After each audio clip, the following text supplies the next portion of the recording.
Hey everyone, it's Julie. Today we'll be making Southern macaroni and cheese. So this mac and cheese is a bit different from all the other ones I've made. You'll see why in a little bit, but nonetheless, it was super delicious and creamy. So let's get started. Here I have some sharp cheddar. I think when making mac and cheese, you should definitely use good cheeses. The cheese is what makes the dish, right? At least I think so. And I also use Munster cheese.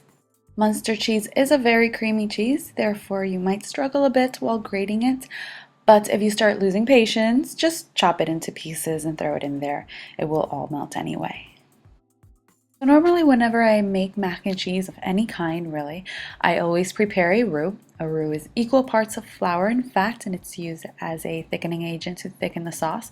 For this recipe, we won't be doing that. We'll be using some evaporated milk, some whole milk, eggs, some Dijon mustard, but that is optional. I used whole grain Dijon mustard. It's my favorite, but I highly recommend it. Season this well with salt and pepper. Don't believe the hype that the cheeses are salty.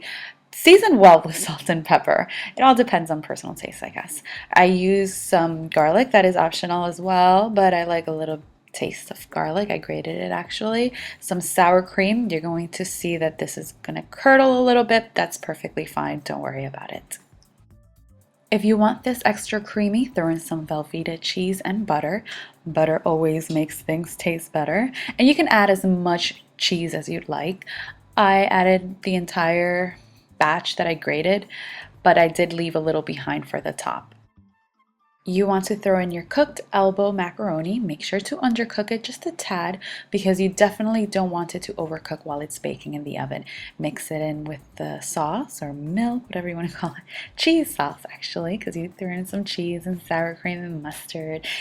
And then you want to place it into a baking dish, into a buttered baking dish.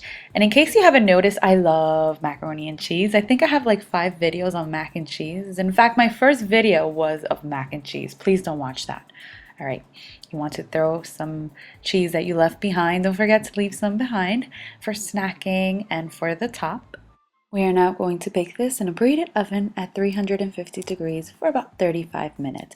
In 35 minutes, you will have delicious, creamy macaroni and cheese. It was very creamy. I really enjoyed this. And now, of course, you can definitely throw in some bacon, onions. I do have a bacon onion mac and cheese, and that's really good too. You can even fry up some shallots until they're really crispy and throw them on top. You can use 5 different cheeses, all up to you. I really hope you guys give this recipe a try, and I want to thank you all so much for watching.